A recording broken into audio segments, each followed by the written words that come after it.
김인호 이사장님 감사합니다. 먼저 이 토요일 아주 좋은 장소에서 발표할 기회를 허락해 주신 우리 장기혁 선생님이야 정욱선 선생님 그리고 가심 여러분한테 감사 말씀 먼저 드립니다. 그 제목에서 보셨지만 칩 페이션트의 PCI 후에 이제 옵티멀 매니지먼트 특히 데프트의 듀레이션에 대해서 말씀드릴 텐데 조금 포커스를 칩의 ACS 페이션트에 국한해서 말씀을 드려보도록 하겠습니다. 저희가 가지고 있는 자료와 에비던스를 베이스로 말씀드리려고 하는 것입니다. 자, 드럭 스텐트를 임플란테이션한 이제 칩의 ACS 페이션트 데프트를 어떻게 할 것인가? 칩 ACS 페이션트 칩 단독이든 이렇게 따로 환자를 랜덤 스터디를 해가지고 대규모로 진행된 연구는 거의 없었었고요.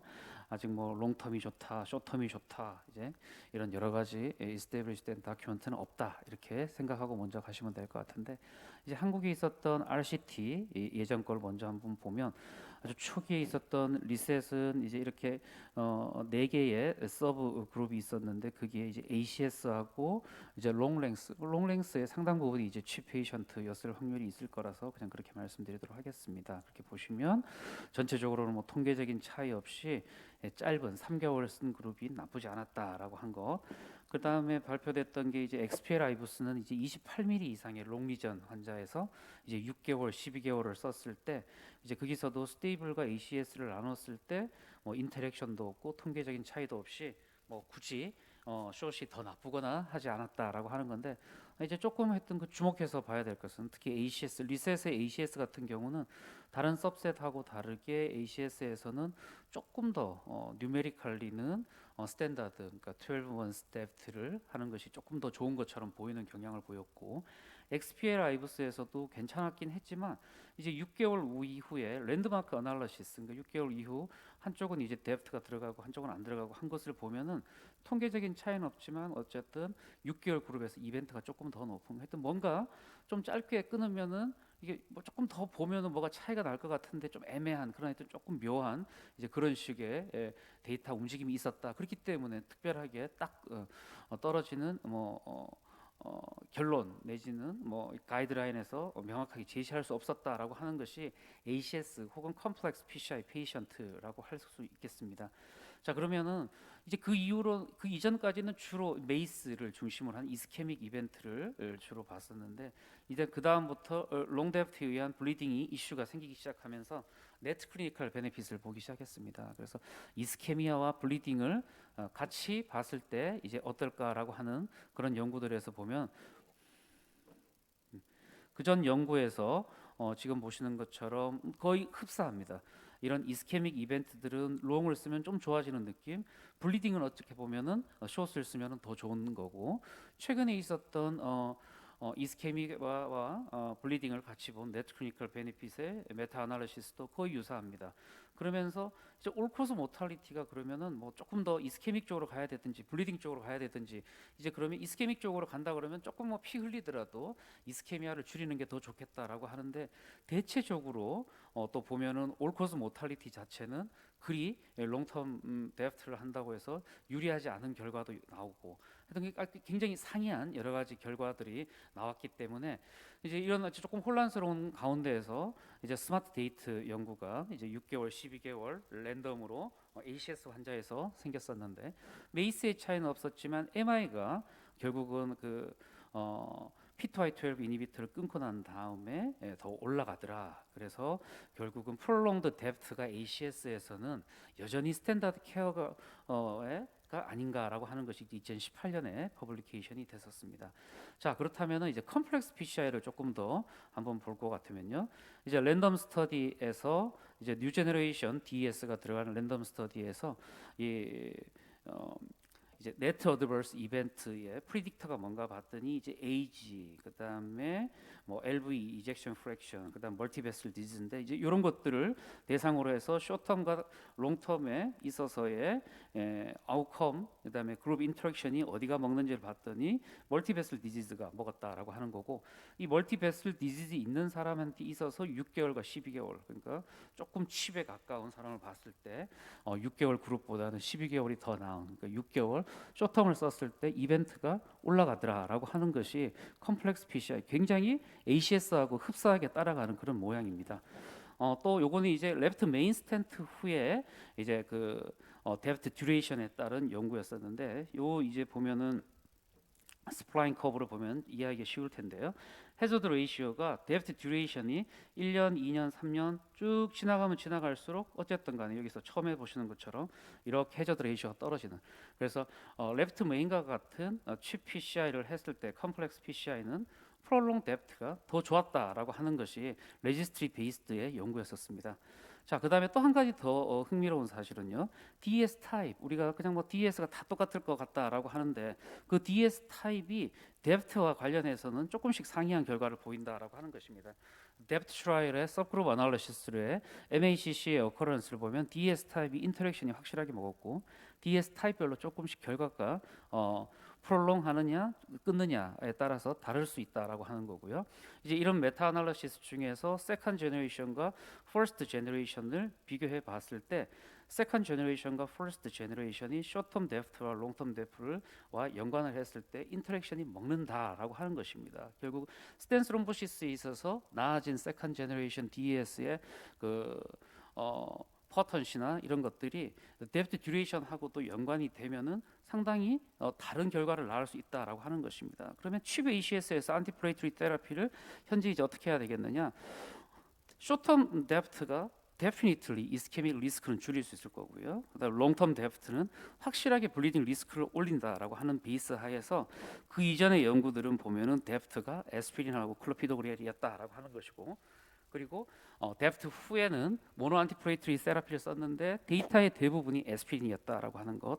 그 다음에 상당수 제가 보여드렸던 그런 데이터들의 퍼스트 제너레이션이나 지금 쓰고 있지 않은 업데이트 되지 않은 DS가 임플란테이션 됐다라고 하는 것이고, 이런 것들이 달라진다라고 한다면은 칩 ACS 페이션트의 데프트에 따른 아웃컴이 차이가 날 것이다라고 하는 건데요.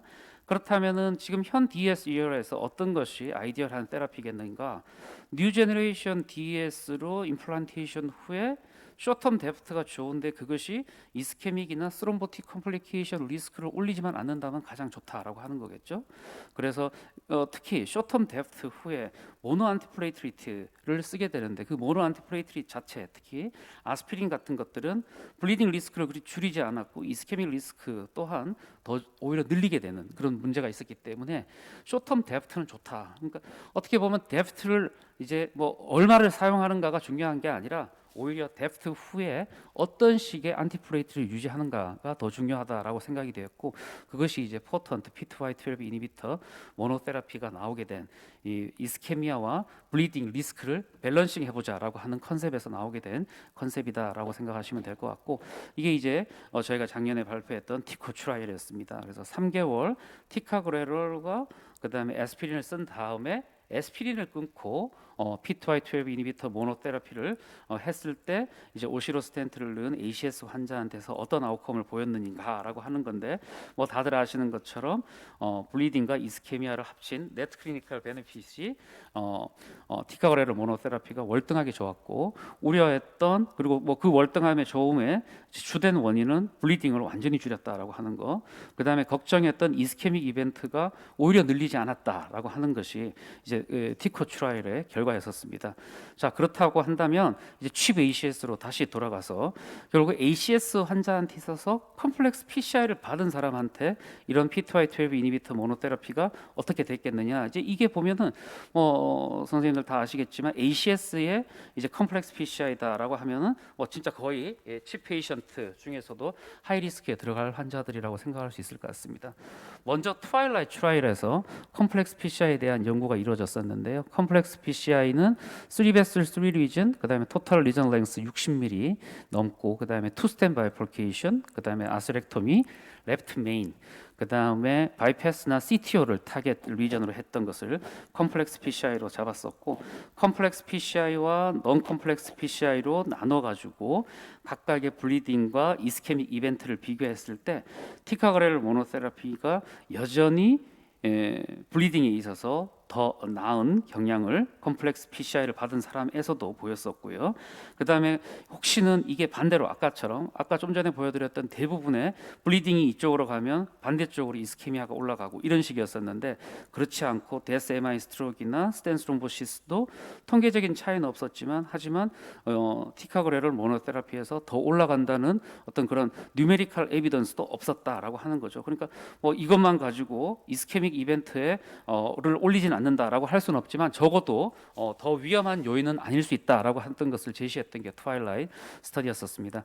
그럼 저희 티코 스터디는 뭐 아시는 것처럼 티코는 이제 스템이 포함된 ACS 타겟 환자였기 때문에 아까 좀 전에 말씀드린 것처럼 컴플렉스 PCI ACS 환자다라고 생각하면 될 것 같습니다. 먼저 티코 트라이얼의 서브그룹 아날리시스 결과 중에서 흥미로웠던 것은 우리 맨 처음 보여드렸던 그 초기에 그 5가지 랜덤 스터디 결과하고 비슷하게 멀티베슬 디지즈 유무가 안티플레이트리 듀레이션과 연관을 지었을 때 인터랙션이 먹는다라고 하는 거죠. 그래서 멀티베슬 디지즈가 없는 경우에는 확연하게 3개월이 줬는데, 멀티베슬 디지즈면 이게 살짝 반대쪽으로 좀 가면서 이 두 그룹 간의 인터랙션이 생겼다. 그래서 멀티 그룹에서는 뭔가 짧게만 쓴다는 게 조금 문제가 있을 수 있겠구나라고 하는 게 생각돼서 이제 이 연구를 진행하게 됐었는데, 이제 저희가 ACS에서 하이 이스케믹 리스크를 가지고 있는 어떤 그룹에 대한 데피니션을 하이 이스케믹 ACS라고 정의를 했었는데, 아까 트와일라이트하고 비슷하고 그다음에 거기다가 클리니컬 팩터를 더 집어넣었었는데요. ESG 가이드라인에 맞춰가지고, 그래서 스텐트 3개 이상, 그 다음에 스텐트 랭크 60 비슷하고요. 컴플렉스 프로시저는 CTO, 투 바이프로케이션 스텐트, 그 다음에 레프트 메인 요 3가지 들어가는 거, 그 다음에 당뇨 CKD 이렇게 넣었었고, 이렇게 해보면 환자가 한 48%, 그러니까 절반 환자가 ACS 중에서도 그 중에서도 또 하이 이스케믹, ACS 자체가 하이 이스케믹인데 그게 다 더 이스케믹이니까 그건 굉장히 뭐 하이스트 이스케믹 리스크를 가지는 그룹이다 생각하면 되는데, 아주 이 결과가 참 흥미롭습니다. 보시면은 이스케믹 아웃컴이 당연히 하이 이스케믹에서 이벤트가 높겠죠.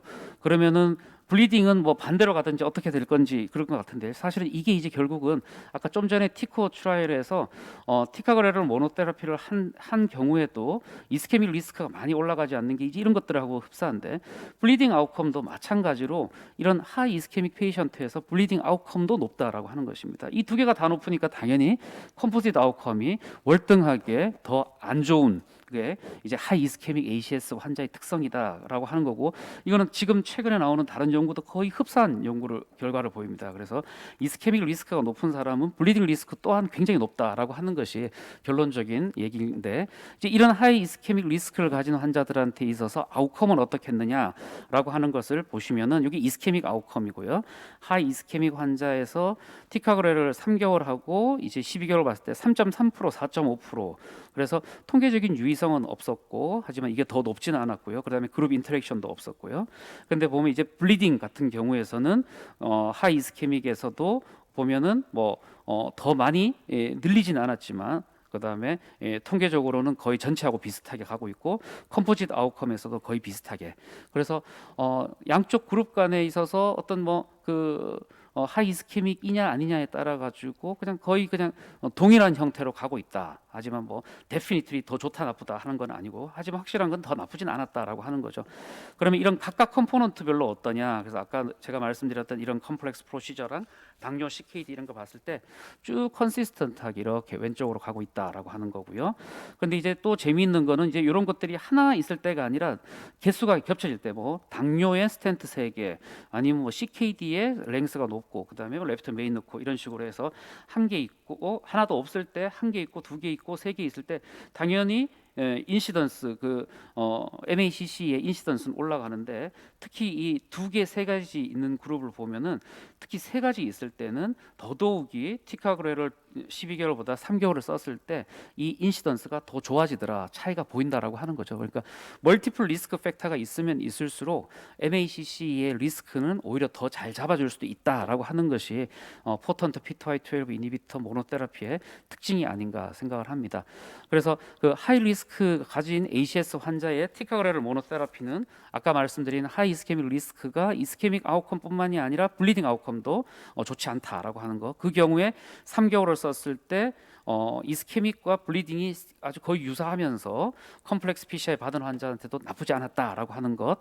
그다음에 이런 하이 이스케믹 리스크 ACS 인디비주얼 컴포넌트에서도 거의 비슷하다라고 하는 건데, 이제 이런 클리니컬 팩터, 안지오그래픽 팩터, 프로시저 팩터가 겹치면 결국은 여기다가 특히 스테미와 같은 상태에서는 어떨 것인가라고 하는 거, 작년에 TCT에서 말씀드렸던 걸 말씀드렸었는데, 이것도 한번 보시면 MACC가 이 언스테이블, 넌스테미, 스테미일수록 이렇게 조금씩 3개월이 안 좋아지는 느낌, 그다음에 네트 어드버스 이벤트도 이렇게 조금씩 안 좋아지는 그런 느낌이어서 우리가 컴플렉스 PCI를 받은 스테미 환자는 어떤가를 봤을 때 통계적인 차이는 없지만 컴플렉스 PCI의 스테미 환자를 3개월을 썼을 때 이벤트가 뉴메리컬리 거의 저희 연구 토탈에서 거의 유일하게 제일 통계적인 차이는 없지만 뉴메리컬리 안 좋았던 3개월 그룹이 결국은 컴플렉스 PCI의 스테미 환자였다라고 하는 거죠. 그래서 ACS에서 가장 안 좋은 클리니컬 프레젠테이션, 그다음에 PCI에서 넌 컴플렉스가 아닌 컴플렉스를 했을 때는 3개월이 유일하게 안 좋았지만 나머지 굉장히 다른 면에서는 좋았다라고 하는 것이 저희 연구의 결과라고 할 수 있을 것 같습니다. 그래서 결론 말씀드리도록 하겠습니다. ACS의 이제 컴플렉스 PCI나 하이 이스케믹 리스크를 갖고 있는 사람은 이스케믹 리스크뿐만이 아니라 블리딩 리스크도 항상 높을 수 있다라고 하는 거 항상 염두에 두셔야 될 것 같고요. 그렇기 때문에 이스케믹 리스크를 높이지 않는 쇼텀 데프트가 좋다. 하지만 쇼텀 데프트의 에스피린 모노테라피는 여전히 문제가 있다. 그런 베이스하에서 나온 쇼텀 데프트의 티카그레 모노테라피가 이런 하이 이스케믹 컴플렉스 PCI 페이션트 유무와 상관없이 컨시스턴트하게 좋을 수 있다라고 하는 건데, 하지만 스테미의 멀티플 리스크 팩터를 가지고 있는 경우에는 여전히 아직까지는 쇼텀 데프트의 리스크가 있으니까 잘 관찰을 해야 한다라고 하는 것이 제 결론적인 얘기입니다. 경청해 주셔서 감사합니다.